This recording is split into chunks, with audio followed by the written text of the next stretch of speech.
Hello everybody, welcome back. Today as well we have got you another video. In this video I'll show you how you can simply go ahead and save a TikTok draft to your camera roll. But before that, please do make sure to like our video, subscribe our channel, and yes, without any further delay, we're simply gonna go ahead step into our video.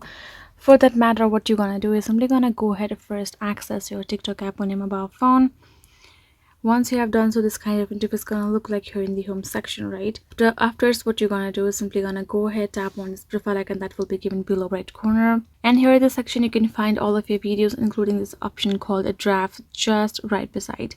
Go ahead, tap on it. You can find your draft, right? You can simply go ahead, tap on that draft video, and this will show this kind of interface where you're gonna go ahead, say this kind of options beside, including settings, the save option, edit templates, text and stickers, and more.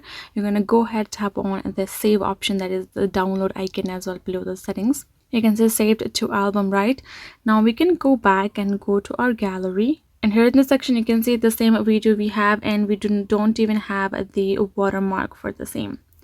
So this is how you can do it. Hope this video was helpful to you all. Thank you so much for watching, and yes, I'll see you guys in our next video.